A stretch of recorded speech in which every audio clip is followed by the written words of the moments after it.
പതിവ് പോലെ ഇന്നലത്തെ എൻ്റെ ഉറക്കവും പെട്രോൾ പമ്പിലായിരുന്നു. വെസ്റ്റ് ബംഗാളിലെ ബേസർപൂർ എന്ന സ്ഥലത്ത്. രാവിലെ എണീച്ച് അത്താഴം കഴിച്ച് ടെൻ്റ് തുറന്ന് നോക്കുമ്പോൾ ഈ കാഴ്ചയാണ് ഏറ്റവും പേടിപ്പെടുത്തുന്നത്. നമ്മൾ വണ്ടി അവിടെ ഉണ്ടോ ഇല്ലയോ എന്നുള്ളത്. അങ്ങനെ ബാഗൊക്കെ പാക്ക് ചെയ്ത് അവിടുന്ന് വിടാൻ തയ്യാറായി. ഇന്നത്തെ നമ്മുടെ യാത്ര 290 കിലോമീറ്റർ 6 മണിക്കൂറുണ്ട്. അവിടുന്ന് സ്റ്റാർട്ട് ചെയ്ത് കുറേ മുന്നോട്ട് പോയപ്പോൾ ഏകദേശം സൂര്യൻ ഉദിച്ച് തുടങ്ങി. അവിടെ നല്ലൊരു അരുവി ഉണ്ടായിരുന്നു. അരുവിക്ക് ചുറ്റും മഞ്ഞ് മൂടി കിടക്കുന്നുണ്ടായിരുന്നു. കുറേ പിള്ളേരൊക്കെ കാണാൻ വന്നിട്ട് എന്നെ കണ്ട് പേടിച്ചു കൊടുന്ന കാഴ്ചയാണ് കാണുന്നത്.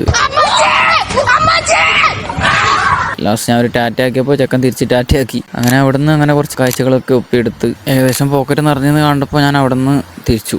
കുറച്ച് കഴിയുമ്പോൾ എനിക്ക് നല്ല ക്ഷീണം വന്നു. അപ്പോൾ നാട്ടിൽ നമ്മളെ കുറ്റാട്ടൂർ മാവൻ്റെ തോട്ടം പോലത്തെ ഒരു തോട്ടം അവിടെ ഉണ്ടായിരുന്നു. അവിടെ പോയിരുന്ന് റെസ്റ്റ് എടുത്തു. പെട്ടെന്ന് ഫോൺ നോക്കുമ്പോൾ ഇന്ന് വെള്ളിയാഴ്ചയാണ് കണ്ടത്. ഇപ്പോൾ ഇന്നേക്ക് 14 ദിവസം ഞാൻ നാട്ടിൽ നിന്ന് വിട്ടിട്ടു എന്നുള്ള കാര്യം മനസ്സിലായി. അവിടെ നിന്ന് ചുമ്മാ നിസ്കരിച്ചു. അങ്ങനെ അവിടെ നിന്ന് ഇറങ്ങി കുറച്ച് മുന്നോട്ട് പോയപ്പോൾ നമ്മൾ വയനാട് മൂന്നാറൊക്കെ പോലെ നല്ല കാപ്പിത്തോട്ടമല്ല ചായത്തോട്ടം. അപ്പോൾ ഇന്നത്തെ എൻ്റെ ഡെസ്റ്റിനേഷൻ വെസ്റ്റ് ബംഗാളിൻ്റെ ഹിൽ സ്റ്റേഷനായ ഡാർജിലിംഗ് ആണ്. സഞ്ചാരപ്രേമികളുടെ ബക്കറ്റ് ലിസ്റ്റിലൊക്കെ ഉണ്ടാവുന്ന ഡാർജിലിംഗ്. പോകുന്ന വഴിക്ക് പിള്ളേർ ഇങ്ങനെ ഫുട്ബോൾ കളിക്കുന്ന നല്ല കാഴ്ച ഉണ്ടായിരുന്നു. തൊട്ടപ്പുറത്ത് സൂര്യൻ ഏകദേശം അസ്തമിച്ച് തുടങ്ങിയിട്ടുണ്ടായിരുന്നു.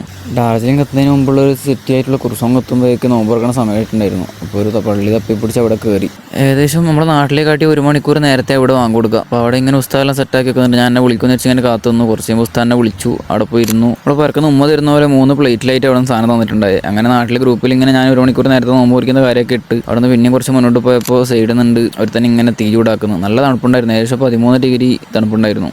അങ്ങനെ തീനെ നോക്കി 2 ടാറ്റൊക്കെ കാണിച്ച് കുറച്ച് സമയം അവിടെ ഇരുന്നു. അങ്ങനെ അവിടെ നിന്ന് വണ്ടി എടുത്ത് നമ്മൾ ലൊക്കേഷൻ കിട്ടിയിട്ടുണ്ടായിരുന്നു. ഒരു മലയാളി എനിക്ക് ഫ്രീ സ്റ്റേ സെറ്റാക്കി തന്നതാണ് ഞാൻ വരുന്നെന്നുള്ള കാര്യം അറിഞ്ഞപ്പോൾ. അപ്പോൾ അവിടത്തേക്ക് പോകുന്ന വഴി ഏകദേശം 12 കിലോമീറ്റർ 1.5 മണിക്കൂറാണ് ഓട്ടം. അത്രയും കഠിനമായ റോഡായിരുന്നു. ഓട്ടോ ഇങ്ങോട്ടോ തിരിഞ്ഞാൽ കൊക്ക. 2 സൈഡിൽ നല്ല കാഴ്ചയാണ്. അവിടെ എത്തിയപ്പോൾ മനസ്സിലായത് ഞാൻ എത്തിയ ഒരു സ്വർഗ്ഗത്തിലാണുള്ളത്. ഇവിടുത്തെ ബാക്കി കാര്യങ്ങൾ നാളെ ഇട്ടുതരാം. അവിടെ നിന്ന് എനിക്ക് അവർ ഈ ഫുഡും സെറ്റാക്കി തന്നു. ഇതാണ് എനിക്ക് അവർ തന്ന റൂം. തൊട്ടടുത്ത് തന്നെ നല്ലൊരു തൂക്കുവാലുണ്ടായിരുന്നു. അപ്പോൾ ബാക്കി നാളെ.